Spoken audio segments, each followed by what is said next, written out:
Hey everybody, my name is Andrew. I am taking over for Tony today for his Tech Talk, and I'm going to talk to you guys about the Big Bear Jeep Jamboree that I was just on.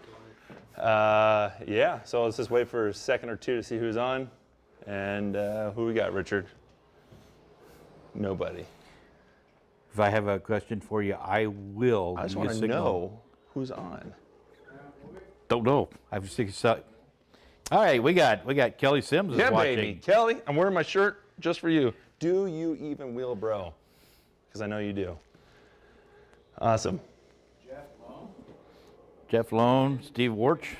Nice. Jeff Bernard.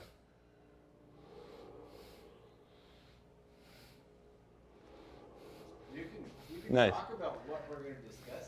So anyways, yeah, so what we're going to discuss, like I was saying, me and Shane Wolfer were just on the Jeep Jamboree up in Big Bear last weekend. We were pre-running the weekend before. So yeah, I mean, that's my first Jeep Jamboree experience. So it was a ton of fun, and that's what I'm going to be talking about today. And a couple of small items that I just picked up from Factor 55. Yeah, again, status quo. If you guys have any random questions for me, and make sure you include the year, make, and model of the Jeep. I don't think there's a question out there that can scare me, so send them over. Feature product. Okay, cool. So right before I went on the Jeep Jamboree up in Big Bear, I picked up a soft shackle from Factor 55 and these two Velcro straps. Honestly, total lifesavers, and I actually wish I would have bought at least one or two more of these soft shackles. These things are super easy to use. And when we had to winch a few people on one of the trails, this just made things so easy, because I know I tighten down my D-rings so they don't fall off randomly on the road. And the last thing I want to do is look for a screwdriver to pop those things loose. This soft shackle literally just tightens down on itself. It's got a little image of how to do proper rigging. Basically, as simple as just keeping the knot off to the side. So the D-ring, and then the toe strap or the winch line or whatever it was we were using to get a 10D off a rock or unstuck from an obstacle. So yeah, these, I highly, highly, highly recommend these. I'm probably gonna pick up one or two more. And where I kept these on the trip was, I had this one on my C-pillar crossbar on my roll cage, so it was really easy to get to from outside the Jeep. And then these two guys had my toe strap tied to that same bar across where the tailgate is. So again, highly recommend these. I will be picking up a couple more of these for the next trip out. Okay, so yeah, Jeep Jamboree USA. So the Big Bear one that I was just on was the 29th annual Jamboree, and our trail leader, who also puts on the entire event, he's been doing it for, I think it was like 24 years. Yeah, so super cool guy. Stockburger's his name. Really, really cool. Had a ton of fun with him, and looking forward to go back next year. So I personally use the OnX mapping system on my iPhone, and I took a couple of screenshots for everybody, so to kind of see where, where's Big Bear. I know a lot of you guys are watching from all over the country. So this is the greater LA basin. This, we all kind of know that's what my current location was. So this is Simi Valley over here. If you guys don't know where we are at, we're just northwest of Los Angeles. So in order to get from Simi Valley all the way up to Big Bear, and you can start to see some of these trails, this is in the San Bernardino Mountains. I want to say it's like two hours door to door, going from Simi to Big Bear. But I also want to show you guys just how close that is to Johnson Valley. So I'm going to move the camera over a little bit. So this is that 30 square mile area of Johnson Valley and the Cougar Buttes area. So this red pin right here is King of the Hammers. That is like the hub of King of the Hammers. So we are just up the hill into the San Bernardino Mountains of Big Bear for this event.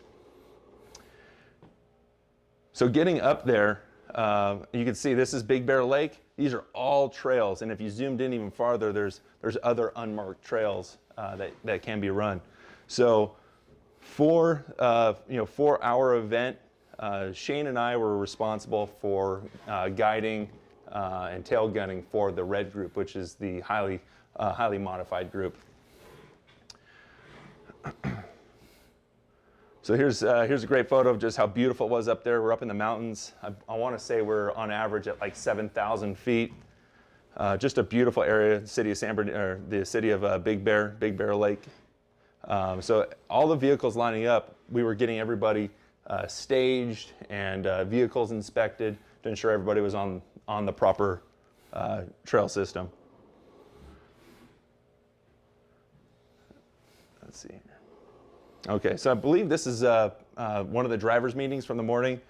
Each of the trail guides were all wearing red shirts, so we were really easy to be spotted on the trail. If anybody's watching that is just an avid four-wheeler, I highly recommend donating some of your time to the Jeep Jamboree. I know they always need trail guides, spotters, mid gunners, tail gunners. They always are looking for good people to volunteer their time, and they take really good care of us with food and everything. So there's Randy Stockberger. He talking to all the drivers. Really, I mean, everybody up there seemed very knowledgeable. It was great getting to know all of our attendees. I want to say we had about 20 Jeeps on our particular group, which is great. So it does make for a long day, but it was great when you got me and Shane spotting for everybody. We made some pretty good time. So yeah, that's Randy's Jeep. He's on like a 3-inch lift, 35s, no bead locks, but he's been four-wheeling for many years, and man, he can get that Jeep through some pretty tough stuff. As far as speed, he's probably like one of the few guys that can give Tony a run for his money. That's some good stories too. Oh, great stories. So, while we're driving, Randy's, he's talking about the history of Big Bear, the miners, the gold rush, all the people shooting each other. I mean, he was just a wealth of knowledge. So the stories he was telling were incredible. While we were going through the trail. So any time that we needed a spot, obviously the stories would stop, but he had great communication with every single one of us during the time. So this little basin, we saw wild fox and coyotes running through there hunting. Just an incredible place. And being so close to LA, I mean, it's just unbelievable what we have here in Southern California. So on day one, we ran a trail called Gold Mountain. Don't know if you can see its difficulty. They say it's difficult. The technical rating is a 7 out of 10, which is pretty high up on there. The trail length says it's 8.5 miles, which is a pretty good length trail. We got all the way up to 8,200 feet in altitude. So for me, stacking rocks was a bit of a challenge and running up and down the hills, but again, tons of fun. So, we start right here just off of, this is North Shore Drive, so this is just right off the lake, and boom, you just turn, you're right up on the trail, and we are looping through. Right here in the middle, there's actually a rock quarry that we took a little detour going through a pretty awesome rock quarry, just to add a little bit more challenge to an already difficult trail. So here's going to be some photos of the Gold Mountain Trail. This is a really highly modified Gladiator that was on our group. On 40s, trailing arms, coilovers. Again, really highly modified. So on this trail, what it's known for, there's a few different what they call waterfall obstacles. These ledges, and and there's Shane, guiding this gentleman up in his JK. Getting a little Jeep wave action.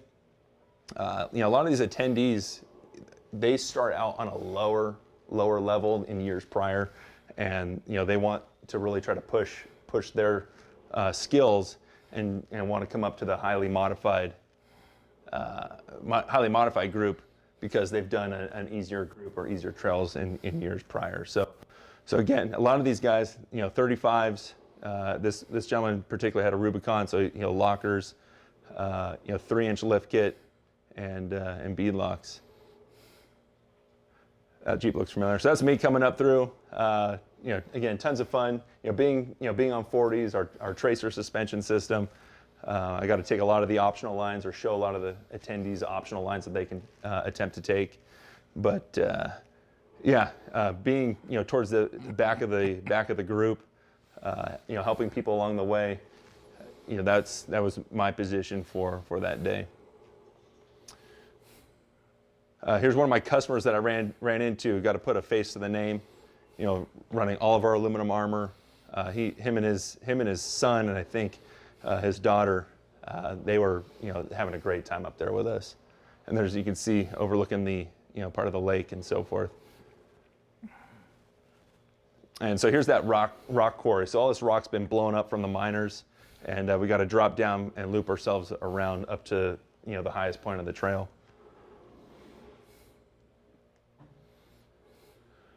So this gentleman, and he did great. So no front locker. What's up? What you got? Question? Awesome.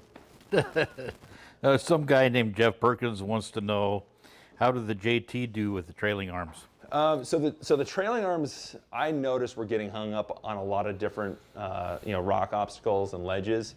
Even though he was on 40s, those trailing arms were really long and low. I know particularly that gentleman, him and his father, they live up near Pismo. So they do like to rip through the dunes, and I think that's more why they built that style of suspension. But he definitely had his fair share of challenges on the trail with those trailing arms. Cool. This gentleman, stick shift. He had 513 gears, not even a 35-inch tire, open front diff, and he was really putting this Jeep into some pretty tough positions, but we, again, with proper spotting, we got this gentleman through, without breaking anything, without damaging anything. So again, it was just a lot of fun being able to spot. So there I am spotting another Jeep up through this section. And again, a lot of these guys, this is their first Jeep when they're buying a GL, it's their first Jeep. So these Jamborees, they really give people a good taste of different levels of trails and just give them that whole Jeep experience. There's Shane in Wolverine, again on Gold Mountain, and the guys from Northridge 4x4 and their Gladiator, so they're on 40s. This Jeep definitely, this GAT did pretty well, man. That super long wheelbase made that pretty much point and shoot, especially on 40s. Refrigerator. Okay, so on the next day, the second day of the Jamboree, we ran what's called John Bull Trail. A lot of people know about this trail. It's probably the hardest trail up in Big Bear. There's what's called Little John Bull, and then the John Bull Trail. We bypassed Little John Bull because it's a lot easier, and we just jumped straight into the Gatekeeper on the actual John Bull Trail. So it's also, technical rating is a 7 out of 10. To me, it's far more challenging than Gold Mountain, which is given the same reading. Again, the high point, 8,100 feet. Again, this is all from that Onyx mapping app that I use on my iPhone. So here's the Gatekeeper. We had just had lunch. Actually, this was actually on the same day as Gold Mountain. So we did Gold Mountain, had lunch, and then we jumped on John Bull. So this is the Gatekeeper. There's a few different lines that you can take through this area.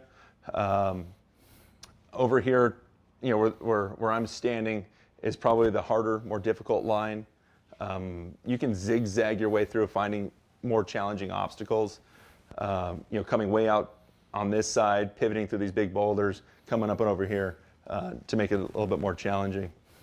But Randy wanted everybody to come up so that they can see the different lines before getting back in their Jeeps. So he had me come through the harder side, and then Randy kind of just went right up the middle.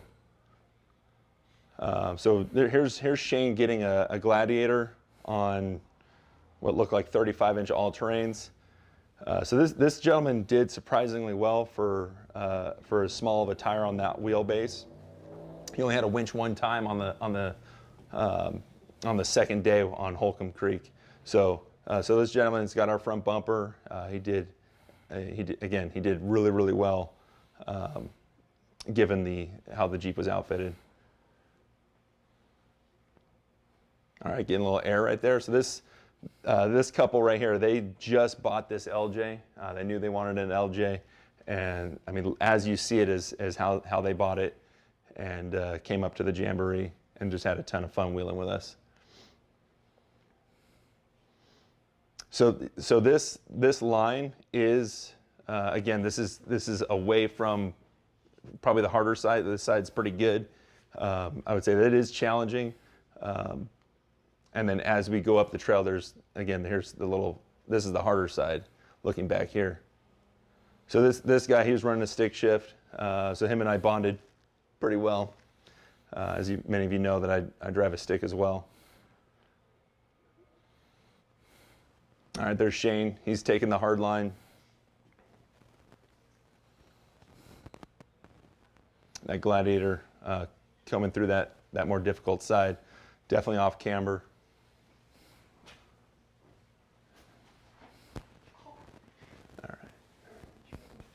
All right, cool.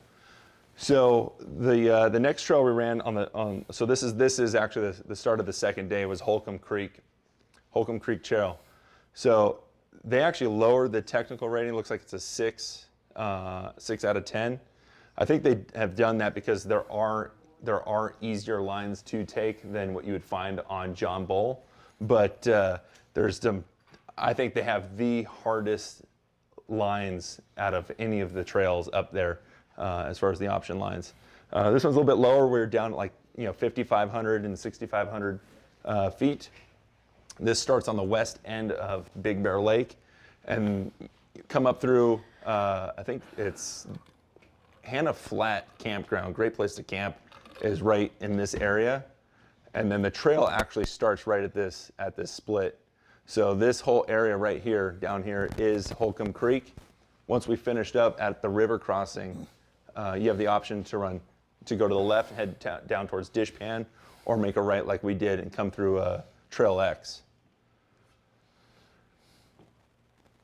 So here's Shane coming through the first main obstacle that we had to spot a lot of the attendees through. It's really wet, big boulders, and a little ledge that you got to have a little bit of momentum getting through. So while we were driving through here, we had a lot of motorcycles, dirt bikers coming back down from the other direction, which is really, really cool to see. All right, there's Randy spotting that Gladiator up that first ledge, making his way through the river crossing. It's my Jeep coming through with absolute ease. And then this is the second rock garden that we come through. Again, just teaching people to keep their tires on the high points of the rocks. Hey, Richard, what's up, man? Back up one photo. Back up one photo. Yeah. Jason Adams wants to know, did you drive your LJ, and how did the stroker do in the high elevation? I didn't really notice the high altitude affecting it much. But yeah, I did drive it up there. I drove it up there the first weekend. It ran just a tad bit hot going up the hill. So, and then I got a cam position sensor go bad on me, which I know I just changed my OPDA, so I know it wasn't that. But I was using the sensor that came with that crown unit, which you're not supposed to do. So I ended up towing it up there the second weekend. But yeah, it drove awesome driving up there and back that first weekend, and then the whole weekend, the temperature didn't budge, plenty of power, everything. So I really, really enjoyed it up at that altitude. Anything else? Cool, awesome. Okay, so yeah, that second little rock garden. a lot of these guys with the smaller tires, 35s and 37, some of them, teaching them just small techniques of keeping their tires on, on the high points of the rocks. A lot of these guys, by the end of the day, didn't really need much spotting at all. So, and I think we get, let's see here, let's get through some of these. So there's Randy. This section, it was just really, really wet. Yes, Richard? Jason Cooper wants to know, is that direction the most fun way to run Holcomb Creek? So when I would say this is the more fun direction because you can get into some of the more difficult lines easier this way. But taking Trail X back, you actually run half the trail backwards, so you get best of both worlds. So this gentleman, again, all of our armor, he was coming down the trail, and he actually stopped and helped us winch a few guys that had gotten stuck with a longer wheelbases, had gotten high centered, and just, with the all trains just getting packed full of mud. So that's where the soft shackle came in. We didn't have to undo any of his D-rings. We could just pull winch line on the attendee's Jeep, hook one or two of these up, and we were pulling them out within moments. The biggest thing that I encourage everybody is to know where their winch controls are before they set off on a trail, because people jumping out and looking through their bags,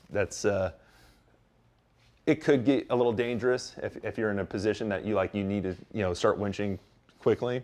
So, or you might not even be able to get your door open if you're in a real bad spot. So definitely know where your winch controls are, have them within arm's distance of the driver's seat, and again, get yourself at least two of these things.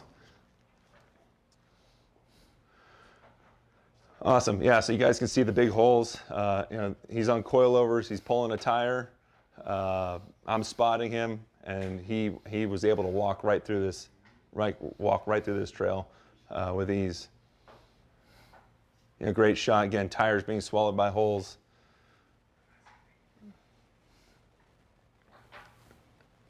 This guy just having a little bit of fun. This gentleman, super cool guy, drove all the way out from North Dakota. So he drove his JL. I know he spent the night in Vegas and then drove to Big Bear the next morning and wheeled with us, for those 2-3 days and drove it home. So true testament to just the drivability of the new JL, and the Mickey Thompson tires. Super cool dude in the XJ. This guy did an awesome job. Barely needed any spotting. I'm pretty sure he could have done it without our help. So it's cool to see him out there with his, he had his GenRight tank. Couldn't speak more highly of having that extra capacity. One of the lady drivers on our trip, she did awesome. Unfortunately, she had her front locker grow out, but that did not stop her from having a ton of fun. Again, that's the big rocks, diff getters. Yeah, sliding off, because that mud, man, you just slide off the rocks and you're landing on your diffs, getting stuck. But everybody was in good spirits. Got that. All right, so this line, so this is an optional line that both me and Shane took. None of the attendees wanted to try it, but you get really, really off camber in this obstacle once you get to the next set of rocks. But yeah, I mean, it's having equipment that you can trust is, there's nothing to it. Yes, Richard. Are bead locks, Jason Adams wants to know, are bead locks a must-have up in Big Bear? So a lot of these guys did not have bead locks. So we tried to find a really, just a happy medium on the tire pressure. So we did not have any failures of any of the gentlemen that had no bead locks. But honestly, if you can get bead locks, you should get them, and that way you're not having to think about what tire pressure you're running. You just put it down to 6 to 9 psi without worrying about it. So, but no, I would say it's not necessary in Big Bear to have bead locks, but just know which direction your tires are when you're climbing obstacles, and you'll be fine. And how much tire pressure are you running?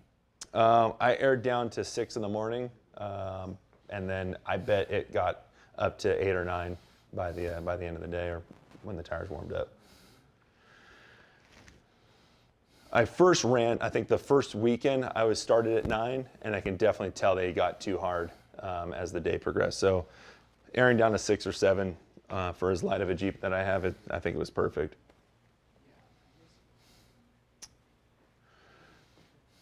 So Shane was giving this gentleman tips, pointers to get him most of the way through this obstacle before I took over. He was really quick to learn and really put what we were both saying into use.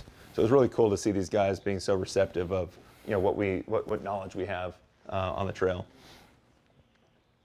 All right, so Rattlesnake. Actually, this is great. So Rattlesnake Canyon. So check this out.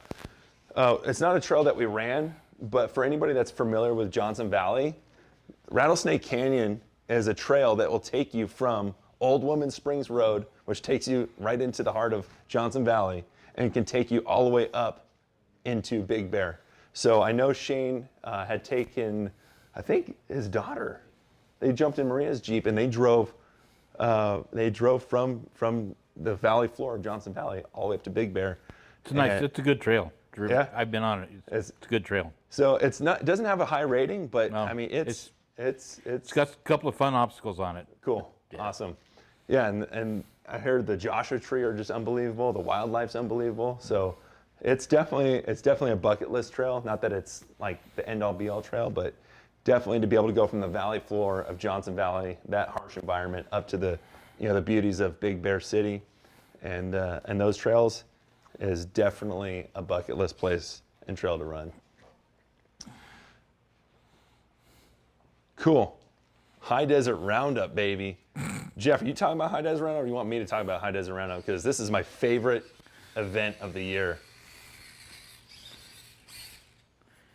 We can't see it. Give me some knuckles, dude. Nugs, dude. All right, so High Desert Roundup, guys and gals, this event has been going on, I think, longer than any other event in California except for Tierra del Sol. I've been going to this event for 30 years, since I was 6 years old. I have trophies from when I used to do the little competitions, back when they were giving trophies still. My first one was in 1984. Just giving to everyone, don't they? No. When was your first one? My first one was in 1984. So, That was all right. before I was born. That was before I was born. Wow, Richard, that's awesome. So yeah, it's honestly, it's near and dear to Yes, my heart. I'm old. It's it's a near and dear event to my heart because, again, I grew up going there with my grandma. She four-wheeled from 1968 to 2001, and I'm telling you, I don't think there's any other event out there like this. It's trail riding one day, and then games, Jeep games, the next day. So we sponsor a game called the Wet Lap. Very simple. We make a trail, a course, whatever you want to call it, and we time you. Your passenger. So if Jeff's my passenger, he's holding a bowl of water that's got, I don't know, water in it, 10 ounces of water, and I got to drive as fast as I possibly can through this little course without him spilling. And if he spills, there's a time penalty. So yeah, got to have those soft hands, and yeah. So at the end of the day, the money that we raise goes to Cal 4-Wheel to help keep trails open. So Looks like a lot of fun. You guys always, this would be my first one, but I've always seen GenRight go live on it. Yeah. And you guys always go live and do the competition. Some people come out drenched because their drivers just gun it. well, so that's the thing. There's a fine Well, balance. yeah. Either you drive super fast and take the time penalty. Is it worth it? Yes. Well, it's You got a stroker now. You're going to be playing with that little line. I will find that line. Uh-huh. That's what I'm talking about. So no, but honestly, it's Memorial Day weekend. So that's the end of May. We usually get up there Wednesday or Thursday, and then the event is Friday through Sunday, for the most part. Yeah, and then we come home Monday, right? Come home Monday. Yeah. So if you guys can make the drive, I promise it is absolutely worth it. Get signed up. I think you get a free shirt out of it if you sign up early. And again, anything you guys can do to help keep trails open, even if you sign up and don't show up, it's not much money. Just again, helping to keep trails open it is one of the best things you can do for the industry. So. And it's a really cool event. We're going to have tons of our Jeeps there. Yeah, so now that my Jeep's built, I'm even more pumped to go there. I mean, there's going to be a lot of Jeeps. So who do we have? We're going to have almost every GenRight Jeep. We'll have me, you, Growler now. We'll have, I don't know, I think Terremoto. Right. Aftershock, Chaos. Silver Surfer Silver Surfer's definitely going. Peter Doolin's coming with Maximus from Virginia. So no excuses. We got a guy coming from Virginia, so everybody needs to show up. A couple weeks notice. That's Couple weeks enough now, time. sure. Calling sick. Yeah, Doolin's actually coming there, and then he's going to go to Rock Junction with us. Right on. That's super cool. Even Stephen Birch is going to Rock Junction. Awesome. Yeah, so awesome, guys. Well, I got nothing else for you. Jeff's going to take over. And Jeff and Jamie. Jamie's coming over for a little camera time. Yeah. you want my mic? Well, you came. Let me grab my stuff and get out of here. Well, give me the mic first. I was going to give it to Jamie. Oh, yeah, give it to Jamie. I mean, there's only like 3 more slides. So, me and Jeff talk about our fun time on Pump Meter and other activities. Wow. Do you want it? Oh, you're doing the official. I thought we just kind of handed off. Oh, yeah, you don't Are you have just a mic. trying to get me Okay, close let's to you? go. Yeah, we'll just do this. So Jamie and I actually went out to Barstow last weekend and pre-ran Pumpkin Eater. I had never been there, so I kind of wanted to see the area. We'd both been kind of working through a couple of small bugs on our Jeep, so we wanted to go rip, make sure they're going to be perfect for Memorial Weekend. So Well, perfect for a while. Hopefully. a long time. Yeah, A long time. perfect for years to come. There we go. Yeah. So there's not many pictures because I didn't have a lot of time, but it was torn up, like super loose. I think that's towards the beginning, right? That's after all the loose stuff in between the Is it? obstacles. So that's towards the top. Yeah. Okay. Well, anyways, that's the lay of the land. The trail starts back here, kind of winds through this canyon, and then is this right before we take that left up? Yeah, the second waterfall. Yeah. So the trail starts with a pretty cool little gnarly waterfall to walk. We walked up it, but right after that is a bunch of loose stuff that. But even to walk down it was like, Yeah, we were slipping and tripping, and like, I mean, all of us were. Yep. But it was loose. That was not Pumpkin Eater, but we found some fun little optional lines. Yeah, that's the cool thing about Barstow. You can just kind of wander around and find cool stuff to go up. Yeah, you could basically wheel wherever you want. Yep. Yeah, and it was pretty much dark, and me and Jeff were on our own taking pictures, and I got on the radio and I was like, Jeff, this line looks fun. And he's like, man, it looks like your Jeep might get messed up. Do you want me to go first? And I was like, sure, why not? So he went up at first. I went up at second. Oh, jeez. Growler sent it. Yeah, it took, I'm pretty sure I was on the rev limiter. Well, every time we got in some loose stuff, I would say, Jamie, give it a bump. And he would just look at me and go, bump or Ultra 4 bump? And you tell he just wanted me to say Ultra 4 bump. You gotta clarify. Yeah. So this here was an Ultra 4 bump. I was on this side. I could just see dust going in his face. Yeah, what'd you say after you went up it? You said something like 10 out of 10, don't recommend. And Jamie's like, I yeah, was like- I'll give it a go. I gotta do it. Like, why not? That's the last fire. one. I thought I had a picture of actual Pumpkin Eater on here, but yeah, there was a couple spots in Pumpkin Eater where I would go up, and rocks that are as big as this toolbox would just move over 3 feet, and Jeff had to take a completely different line. Yeah. So Well- yeah, it was torn up. It was torn up. It was fun, though. Yeah, it was a good time. Yep. And then, the cool thing about HDR, you have /X right there. Yes, yeah. Okay, we so- also hit /X, which is open. Yep. It's outdoor seating only, but still they had a live band and Or band, food, Yeah, we drinks. It's a really cool place. Yeah. I hadn't been there yeah, before. we went and wheeled, and it's only like from where we were camped, like a 2-minute drive. Yeah. So So when we go to HDR, do we camp at pretty much the same spot we were camped this past weekend? I've heard We camp inside things. inside, right behind the /X. Yeah, I heard that might not happen this year, but I don't know if you've heard different, maybe. No. But someone said it's going to change slightly, but either way, the camping is basically right Basically there. right there. Cool. Cool. So yeah, I mean, if and registration's still open as you saw, so I think it just opened up, so get online, register, and come wheel with us. it's going to be. A good And who register with who? What do you mean, Cal 4-wheel? Yeah. Yeah. I was around it. Yeah. So it's a Cal 4-wheel event. Yes. Yep. So if you go to their website, you can find all the links to registration, although I think we posted a link to it yesterday. So, And we'll probably send out an email sometime soon yep. with all of this information. Richard's going. He's got his new hood. He's pumped. Oh, he's going. I'm gonna send it. Richard always sends it. I think we're all going to send it. Yeah, not me. What? I'm sending. Just gonna crawl. We're Are we sending. gonna try to cut a new trail? Can we do that? Yes, I mean, sure. me and Well then, Jeff heck do. yeah. I'm in. Let's Yep. go. So if you want to cut a new trail, follow us. All right. We got any comments, think that's questions, anything? Still comments, but no questions. No, ask some questions. Ask Jamie some stuff about Growler. Oh. It says hold the mic closer to Jamie. Hold the mic closer to Jamie. So as you can tell, what we have is a Mutt and Jeff session here. We need like a little So- tripod. Or another mic. Yeah, I don't know. If you got any questions, ask them. Yeah. If not, Someone was asking clarification on where HDR is. HDR is technically, I think it's Barstow, California, and it's held at or near /X Cafe.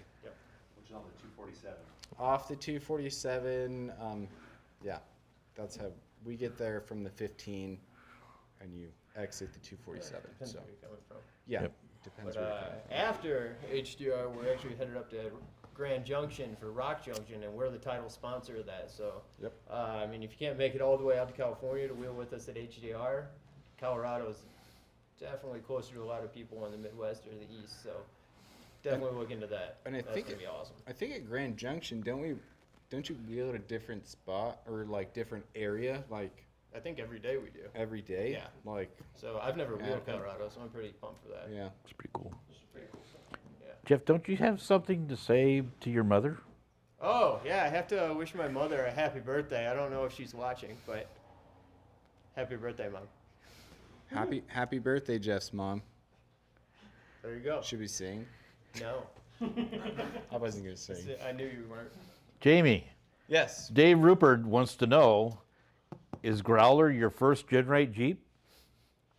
Growler is my first Jeep ever, and my first GenRight Jeep. He was a Razor guy before this. We finally broke him from that, and now he's into Jeeping. I was a Razor guy, but yes, my first Jeep, first GenRight Jeep. When we first started working on Growler, he only had metric tools, so we also had to fix that. This is true. I had to go to Harbor Freight and spend a lot of money on some SAE tools. That's for sure. Jamie, Jeff Loam wants to know, what has been the biggest obstacle you've done in Growler, and how did it handle? Biggest obstacle as far as obstacle. wheeling or building it? No, what has been Wheeling. the biggest obstacle wheeling it? I don't know. Like we did Pritchett. That was my second day in it. That was a funny story. Some of that, like Rocker Knocker, was a little weird. If you but it- did but it- Rocker but Knocker again, would you still do that, or would you straight shot it? I'd probably try to straight shot. Yeah. Like I have enough seat time now that I'd probably try to, Yeah, see what I could do there. because that one line's sketchy. But it's sketchy, but like, it didn't feel sketchy. Oh, see, I always think it feels sketchier in the Jeep than what it actually looks Yeah, like. I mean, it's hard to say. The Tracer suspension is so stable. Like, the Jeep's obviously longer. It's got a 115-inch wheelbase. And it, like, dropping off things, I'm still learning the vehicle because Moab was my first event, but nothing felt like, I felt sketchy in the Razor, but nothing felt that sketchy in the Jeep. You look sketchy in the Razor. Wow. coming in the Was. pits. Yeah. Yeah, turning around in the pits for sure. But yeah, I would say Pritchett was probably, that was a little nerve wracking, being my second day in the Jeep. But it did But, everything so yeah, well. everything felt great. I think the first time you've actually been an obstacle and had to like really figure stuff out was Pumpkin Eater, because we both did. Like Yeah, in That was- in Moab, there's pretty much a line to everything. And Right. You just stick to the line, you trust it. Sometimes with a little momentum. But Yeah. this loose stuff at Pumpkin Eater, There's a lot more track. oh There yeah. was- We both got out and we're like, what line do you think we should take? and we Like, just looked at each other. I don't know, try something. Yeah. But It worked out. We got it did work out. no broken parts. No broken parts, everything ran good. But that's how you win your Jeep, figuring out lines and. Yes, that's how you learn it. So, yeah, it was all good. Got any more questions? Yeah. No more Keep asking questions as of now. Comments, concerns? We're always concerned. Well, you're always concerned. I feel like he's concerned the least. Yeah, I feel that. Yeah, you're probably right. Well, yeah. I mean, if you guys don't have any more questions or comments, then we'll talk to you on Tuesday. Yeah. Should we give him like 10 seconds for any more last minute questions? Well, we got some slow typers. Maybe. All right. Should we count down or just stand here awkwardly for 10 seconds? I think we're already halfway through the 10, so I think we say bye now. Well, All aren't, right. What? You got aren't you one? aren't you supposed to be the one that shuts down the computer? Yeah. So that's gonna be difficult from over here. Oh. So we're on Here, live. guys, I'll count We're down. on live for the next 20 days. All right, guys. Thanks for watching our live today. It's Thursday, so we'll be back at 4 p.m. California time on Tuesday. I don't know what that's about yet, but you won't want to miss it because I think Tony will be back.